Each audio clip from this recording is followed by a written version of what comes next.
Assalamualaikum warahmatullahi wabarakatuh. Halo semuanya, bagaimana kabar kalian? Semoga semuanya dalam keadaan yang baik ya, dalam keadaan yang sehat walafiat. Oke, pada video kali ini kita akan belajar bersama-sama tentang lanjutan penyetaraan reaksi redoks, yakni penyetaraan reaksi redoks dengan metode perubahan bilangan oksidasi atau PBO. Pada video sebelumnya kita sudah belajar tentang penyetaraan reaksi redoks dengan metode setengah reaksi atau ion elektron. Nah, setelah ini adalah metode yang selanjutnya atau metode kedua, yakni perubahan bilangan oksidasi atau PBO. Oke, nah reaksi redoks dalam penyetaraannya menggunakan metode perubahan bilangan oksidasi atau PBO dibagi menjadi dua. Yang pertama dalam bentuk reaksi ion, yang kedua dalam bentuk reaksi molekuler. Apa perbedaannya kalau bentuk ion dan bentuk molekuler? Kalau bentuk ion dalam reaksinya hanya tertulis spesi kimia yang mengalami perubahan biloksnya saja, lebih utamanya dalam bentuk ion-ion untuk reaksinya. Sedangkan kalau dalam bentuk reaksi molekuler, reaksi yang ada di dalam reaksi redoks tersebut semuanya bentuknya adalah bentuk molekuler. Jadi tidak ada bentuk ion positif ataupun ion negatif. Sebagai contoh di sini, nah ini adalah contoh reaksi redoks bentuk molekuler. Spesi kimianya lengkap, tidak ada yang dalam bentuk ion. Semuanya dalam bentuk molekuler, ya. Ini coba perhatikan, semuanya dalam bentuk molekuler, tidak ada ion positif ataupun ion negatif. Nah, kalau dalam bentuk ion, nah reaksinya bisa disederhanakan menjadi seperti ini. Nah, reaksi bentuk molekuler yang sebelah kanan ini, apabila kita sederhanakan menjadi reaksi bentuk ion, akan menjadi seperti ini. Ya, ini adalah reaksi yang lebih sederhana. Oke, jadi singkatnya adalah kalau reaksi bentuk ion itu adalah bentuk sederhananya, kalau reaksi molekuler itu adalah reaksi yang bentuk lengkapnya, seperti itu kurang lebih. Oke, selanjutnya, nah langsung kita masuk ke dalam contoh menyetarakan reaksi redoks menggunakan metode PBO atau perubahan bilangan oksidasi dalam bentuk reaksi ion yang pertama. Contohnya di sini reaksi Cr2O72- plus Cl- plus H+ menjadi Cr3+ plus Cl2 plus H2O. Reaksi tersebut berlangsung dalam suasana asam. Langkah pertama, ya, sama seperti saat kita menyetarakan menggunakan persamaan reaksi redoks metode setengah reaksi ya. Yang pertama harus menentukan biloks masing-masing atom serta menentukan mana yang termasuk reaksi reduksi dan mana yang termasuk reaksi oksidasi. Kalau kita cek di sini, oksigen punya biloks -2 sehingga Cr-nya plus 6, Cl-nya -1, H+-nya plus 1, Cr3+-nya adalah plus 3, Cl2-nya 0 karena dia unsur, hidrogen dalam H2O plus 1, oksigen dalam H2O -2. Nah, untuk menentukan biloks ini kan semuanya sudah paham ya, sudah bisa. Jadi, untuk menentukan biloks ini harus cepat ya. Oke. Kemudian kita tentukan mana yang mengalami reaksi reduksi dan oksidasi. Kita cek di sini bahwa Cr awalnya plus 6 berubah menjadi plus 3, artinya turun biloksnya, berarti termasuk reaksi reduksi. Sedangkan Cl-1 berubah menjadi 0, berarti biloksnya meningkat. Kalau meningkat berarti termasuk oksidasi. Oke. Langkah kedua, menyetarakan atom dan menentukan jumlah elektron. Oke, sebelumnya tadi kan dalam reaksinya ada ion H+ dan molekul H2O. Karena dua spesi kimia tersebut tidak terlibat dalam reaksi redoksnya, maksudnya tidak terlibat dalam perubahan bilangan oksidasinya, maka kita hilangkan dulu saja supaya tidak mengganggu dalam penyetaraannya. Oke, jadi nanti mereka akan muncul kembali saat hasil akhirnya. Oke, kita setarakan atom dan menentukan jumlah elektronnya. Kita tahu tadi bahwa biloksnya sudah kita tentukan. Ini yang reduksi, ini yang oksidasi. Oke, kemudian kita tentukan jumlah elektron yang terlibat di dalamnya. Di sini Cr awalnya plus 6 berubah menjadi plus 3, berarti elektron yang terlibat sebanyak 3 elektron, ya. Oke, 3 elektron. Nah, kemudian dikali 2. Kenapa dikali 2? Karena kita setarakan jumlah atomnya. Di sini atom Cr-nya ada 2, sedangkan di sini tadi atom Cr-nya hanya ada 1. Supaya sama, maka kita harus kalikan 2 untuk Cr3+-nya, sehingga jumlah atom Cr-nya menjadi sama. Nah, nilai jumlah elektron yang terlibat dalam reaksi reduksi sama dengan 3. 3 ini adalah perubahan Biloggsnya, plus 6 ke plus 3, dikali 2. 2 ini adalah perbandingan koefisien antara Cr di kiri dan Cr di kanan. Di sini kan 1, di sini 2, maka perbandingannya 2 kali lipat, sehingga 3 dikali 2 sama dengan 6 elektron. Nah, itu adalah jumlah elektron yang terlibat dalam reaksi reduksi. Sedangkan untuk reaksi oksidasinya, Cl- menjadi Cl2 ini juga sama. Di sini Cl-nya jumlah atomnya 1, di kanan ada 2, maka Cl-nya harus disetarakan, harus dikalikan 2 kali di sini ya. Nah, 2 Cl- menjadi Cl2, kemudian jumlah elektron yang terlibat sama dengan 1. 1 ini berasal dari min 1 ke 0, perubahannya adalah 1 elektron, dikali 2. 2 ini adalah perbandingan koefisien Cl- dengan Cl2, yakni 2 banding 1, berarti sama dengan 1 kali 2 sama dengan 2 elektron. Kita tahu ada 6 elektron untuk reduksi dan 2 elektron untuk oksidasi. Selanjutnya, kita menyetarakan jumlah elektron dengan cara faktor pengali koefisien reduksi dan oksidasi. Simpelnya adalah kita samakan jumlah elektronnya, seperti saat penyetaraan reaksi redoks menggunakan metode setengah reaksi. Ya, di sini tadi reduksinya adalah 6 elektron, sedangkan oksidasinya adalah 2 elektron.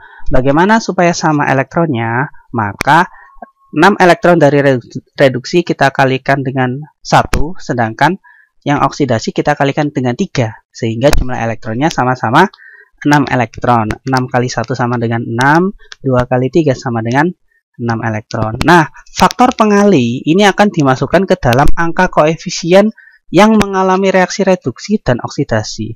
Untuk reduksi, koefisiennya nanti dikali 1, sedangkan untuk oksidasi, koefisiennya nanti dikali dengan 3. Jadi Cr ini dikali 1, ini juga dikali 1. Kemudian yang Cl ini 2Cl dikali 3 sama 1Cl2 ini juga dikali dengan 3. Sehingga hasilnya menjadi seperti ini. Ya, Cr2O72- ditambah 6Cl- karena awalnya 2, kita kali 3 berubah menjadi 6. Nah, untuk 2Cr3+ ini tetap sama karena dikali dengan 1. Ya, untuk yang Cl2 kita kalikan 3 sehingga menjadi 3Cl2. Selanjutnya, langkah keempat, menyetarakan jumlah muatan di ruas kanan dan juga di ruas kiri. Nah, selisih muatannya nanti itu sama dengan jumlah H+ yang akan ditambahkan pada ruas yang muatannya lebih kecil.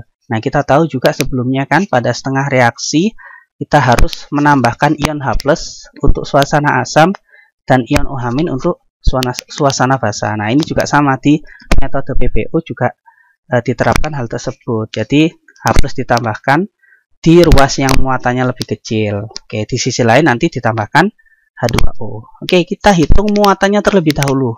Muatan ya, kita fokus di pangkatnya. Nah, ini 2 min ini muatan, min 1 ini muatan, 3+ ini muatan, terus kemudian Cl2 ini karena nggak ada muatannya artinya 0. Nah, total muatannya adalah muatan dikali dengan koefisien. Jadi untuk Cr2O7 muatannya sama dengan 1 dikali min 2 sama dengan min 2. Kemudian untuk Cl- karena di sini ada 6 maka 6 dikali min 1 sama dengan min 6. Nah, untuk Cr3+, 2 dikali plus 3 sama dengan plus 6. Untuk Cl2 karena ini 0, 3 kali 0 ya sama dengan 0. Oke. Kemudian kita jumlahkan muatan di masing-masing ruas. Di ruas kiri dijumlah, kemudian di ruas kanan juga dijumlah, atau istilahnya di total ya. Oke. Jumlah muatan di ruas kiri sama dengan min 2 ditambah min 6, berarti sama dengan min 8. Sedangkan di ruas kanan plus 6 ditambah 0 sama dengan plus 6. Kemudian setelah menentukan jumlah muatan, kita tentukan selisih muatannya. Nah, selisih muatan antara ruas kiri dan ruas kanan. Nah, selisih muatannya sama dengan karena ini selisih, maka kita harus mengurangi yang besar dikurangi yang kecil. Jadi yang besar dikurangi yang kecil. Muatan yang besar di sini artinya plus 6 dikurangi yang kecil yakni min 8, sehingga selisihnya sama dengan 14. Plus 6 dikurangi min 8 sama dengan 14. Nah, angka 14 ini akan menjadi jumlah dari H+ yang akan ditambahkan pada ruas yang muatannya lebih kecil. Kalau kita bandingkan ya, muatan di kiri min 8, muatan di kanan plus 6, maka otomatis H+-nya nanti akan masuk ke muatan yang lebih kecil yakni min 8. Jadi nanti ditambahkan di ruas kiri ya sebanyak 14, sebanyak selisihnya. Sehingga akan menjadi seperti ini. Ditambahkan 14H+ di ruas kiri sehingga 14H+ plus Cr2O72- dan seterusnya. Kemudian setelah menambahkan H+ di ruas kanan atau di ruas sebelahnya, kita tambahkan H2O sebanyak 7H2O. Kenapa harus 7H2O? Karena kita tahu bahwa di sini hidrogennya ada 14 ya di ruas kiri ya, sedangkan di ruas kanan tidak ada sama sekali. Sehingga sebanyak 7H2O yang harus ditambah di ruas kanan ya. 7 kali 2 kan sama dengan 14. Sehingga ini adalah hasil akhir dari penyetaraan reaksi redoks untuk reaksi Cr2O72- plus Cl- menjadi Cr3+ dan Cl2. Ini reaksinya sudah setara. Oke, kita lanjut ke contoh selanjutnya. Oke, contoh reaksi dalam suasana basah. Oke, Bi2O3 plus ClO- menjadi BiO3- plus Cl-. Sama yang pertama ya. Kita tentukan biloks masing-masing atom dan menentukan reduksi serta oksidasinya. Bi2O3 kalau kita tentukan Bi-nya plus 3, ClO-, Cl-nya sama dengan plus 1, BiO3-, Bi-nya plus 5, dan Cl- biloksnya sama dengan min 1. Oke, menentukan biloks kita juga harus peka ya. Peka maksudnya bagaimana? Kita harus mengerti bahwa kira-kira oksigen di sini biloksnya berapa. Nah, kita tahu bahwa dalam aturannya biloksnya oksigen dalam senyawa itu kan negatif 2, kecuali untuk senyawa peroksida dan superoksida. Jadi pada umumnya oksigen selalu min 2, sehingga oksigen di sini pada umumnya memiliki biloks min 2. Kemudian kita tentukan dari min 2 itu maka ketemu biloksnya Bi.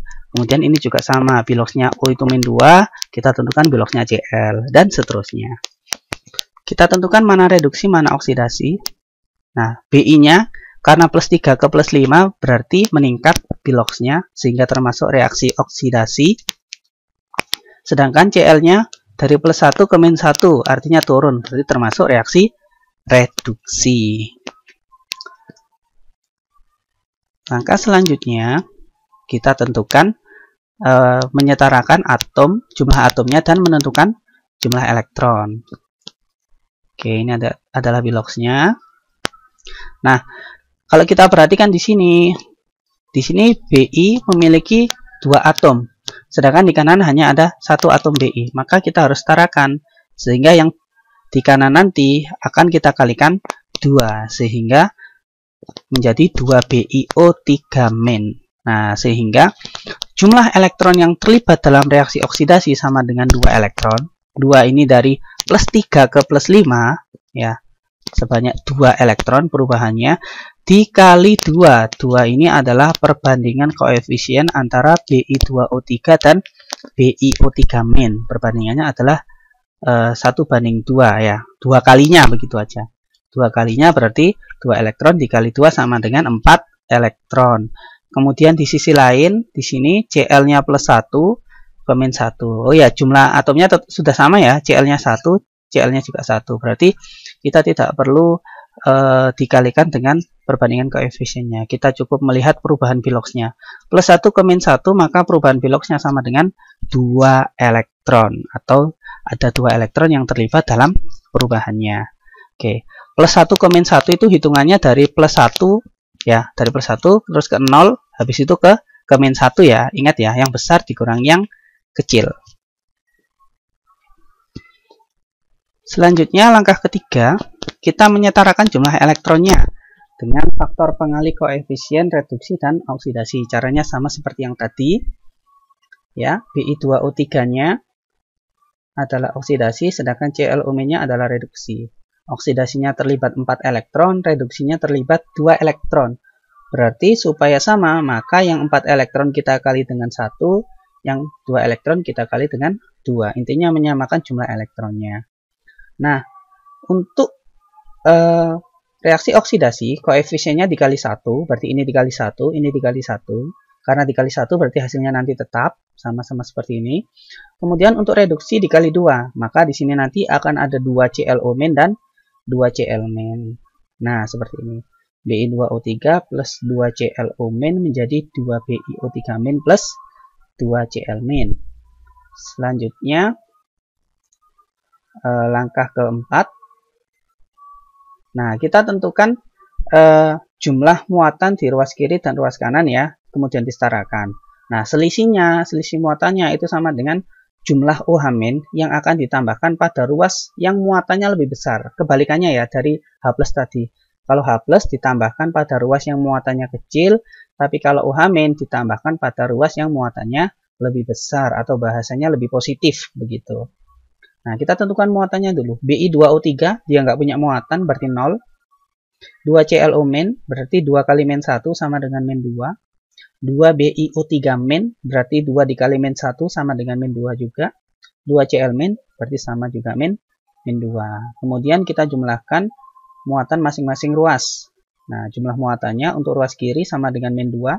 Di ruas kanan sama dengan -4. Kemudian kita tentukan selisihnya. Selisih muatannya sama dengan yang besar dikurang yang kecil, berarti -2 dikurangi -4 sama dengan 2. Sehingga OH- yang harus ditambahkan di ruas yang muatannya lebih besar, antara -2 sama -4, muatannya lebih besar berarti yang -2 ya, alias di sebelah kiri atau di ruas kiri.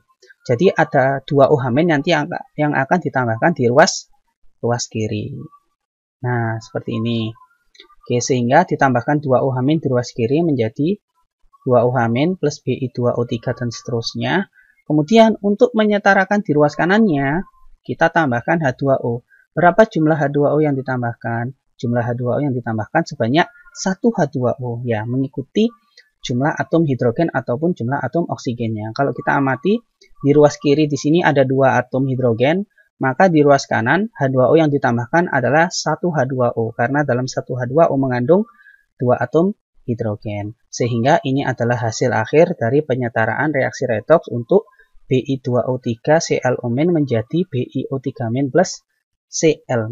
Oke, ini soalnya sama persis dengan penyetaraan reaksi redoks metode setengah reaksi. Meskipun kamu pakai setengah reaksi ataupun menggunakan metode Bilox, hasilnya pasti akan sama. Oke, tapi untuk dari segi kemudahan atau kecepatannya, metode PBO itu paling disukai oleh banyak siswa. Jadi PBO itu lebih cepat untuk menyetarakan persamaan reaksi redoks jika dibandingkan dengan setengah reaksi, karena dari segi langkah-langkahnya lebih singkat juga, kemudian tidak terlalu banyak komponen-komponennya, tidak harus dipisah kemudian digabung lagi. Jadi metode PBO adalah metode yang efisien untuk menyetarakan persamaan reaksi redoks. Tapi kalian juga harus belajar bagaimana cara dengan menggunakan metode setengah reaksi.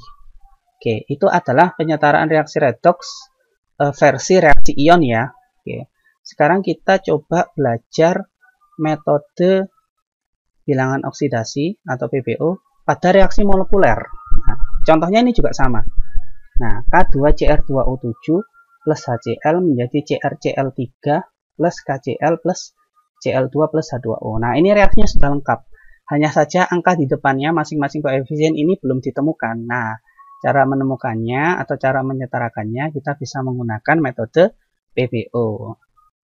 Caranya bagaimana? Sama persis. Yang pertama, kita tentukan Biloxnya dulu. Nah, kenapa kok kita langsung bisa menentukan bahwa yang mengalami perubahan Bilox adalah Cr?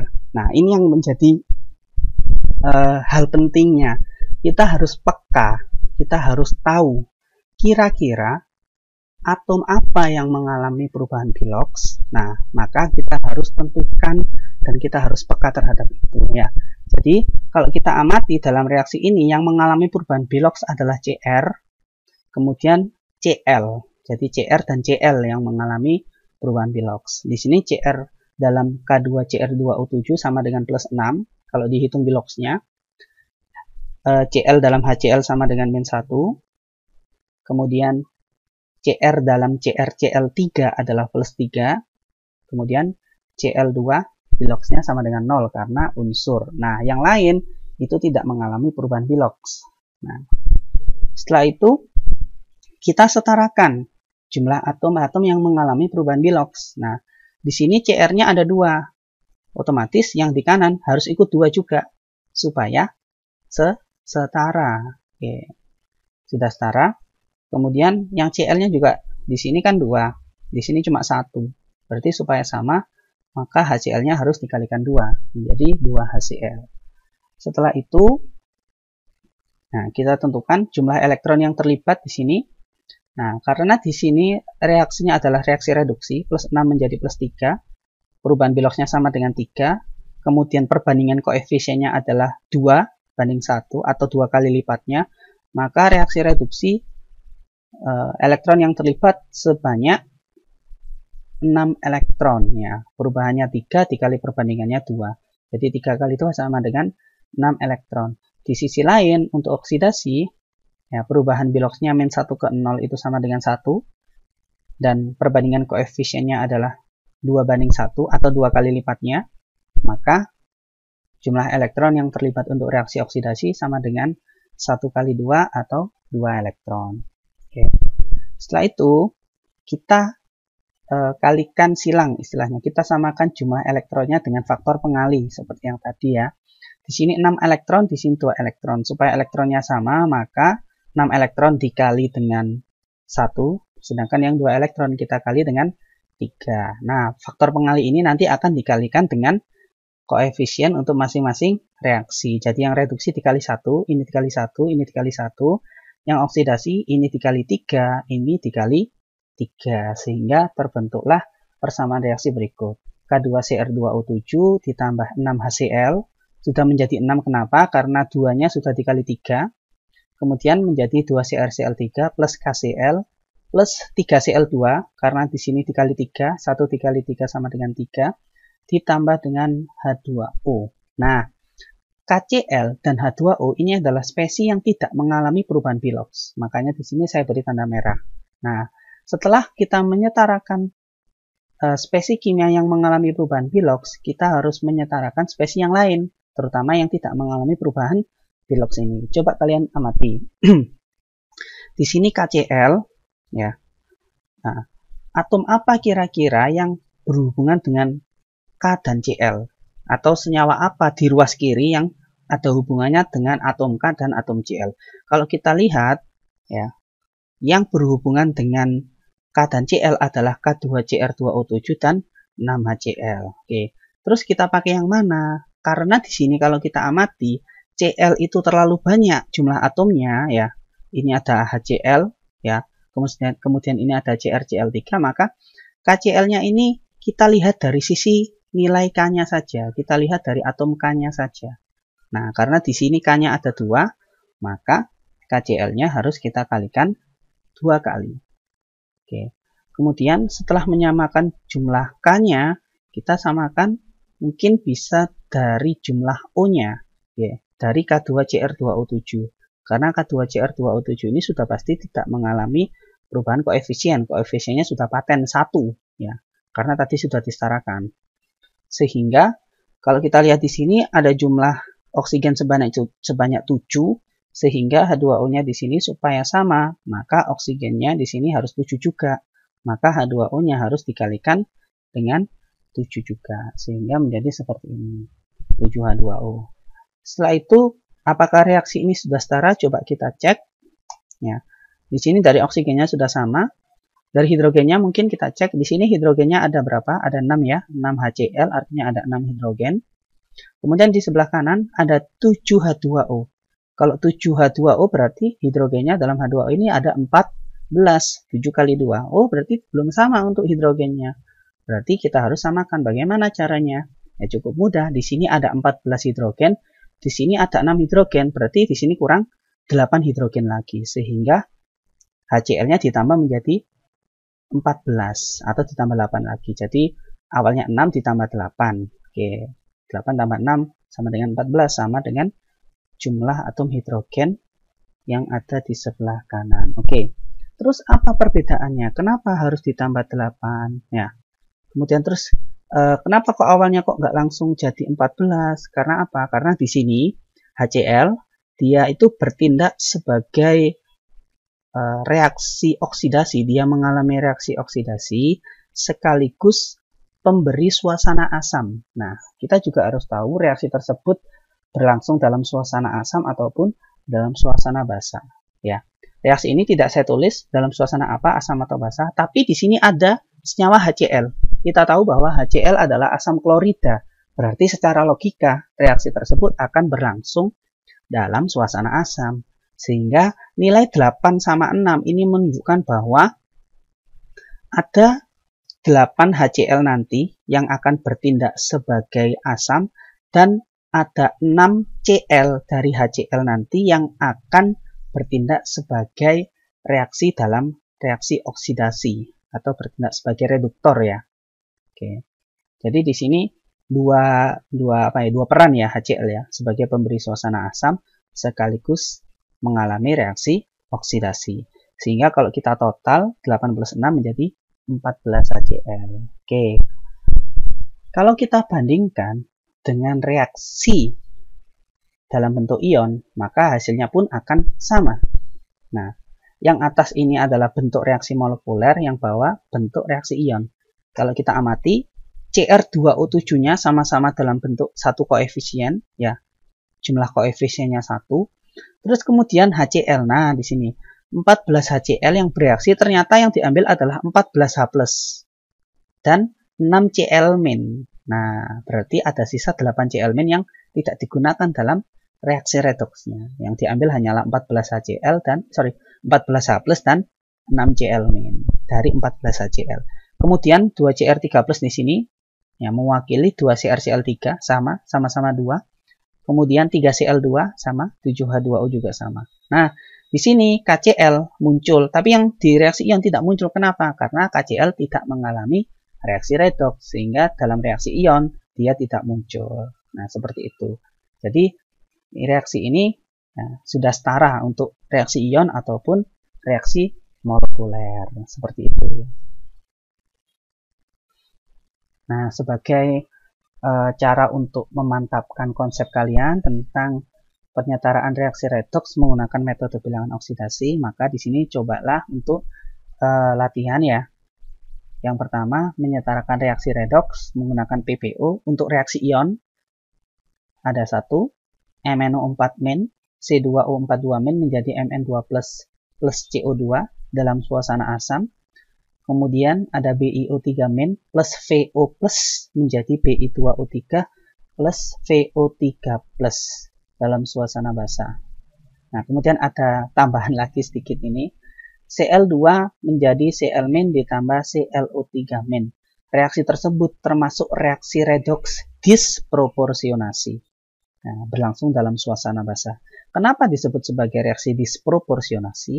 Nah, ini sudah pernah dibahas di kelas 10. Karena reaksi tersebut Cl2 dia bertindak sebagai reduktor sekaligus oksidator. Dia mengalami reduksi sekaligus mengalami oksidasi. Coba perhatikan. Cl2 bisa berubah menjadi Cl- dan juga Cl2 bisa berubah menjadi ClO3-. Apabila ada zat yang sama menjadi dua zat yang berbeda, ya, di mana terjadi perubahan Philox, maka reaksi tersebut termasuk reaksi disproporsionasi. Oke, ini kalian coba untuk menyetarakan persamaan reaksinya. Kemudian yang selanjutnya menyetarakan persamaan reaksi redoks untuk reaksi molekuler menggunakan metode PBO. Nah, ini reaksinya. AS2S5 ditambah HNO3 menjadi H3ASO4 ditambah H2SO4 ditambah NO2 ditambah H2O. Reaksi tersebut sudah jelas bahwa berlangsung dalam suasana asam meskipun tidak saya tulis. karena di sini mengandung HNO3, asam nitrat. Jadi reaksi tersebut berlangsung dalam suasana asam. Oke, gunakan cara yang sama seperti yang saya ajarkan tadi untuk menyetarakan persamaan reaksi redoks untuk reaksi ion dan reaksi molekuler menggunakan metode PBO atau perubahan bilangan oksidasi. Baik, cukup sekian untuk materi penyetaraan persamaan reaksi redoks metode perubahan bilangan oksidasi. Terima kasih semuanya atas perhatiannya. Dicoba untuk latihannya supaya konsep kalian lebih kuat lagi. Saya akhiri, wassalamualaikum warahmatullahi wabarakatuh.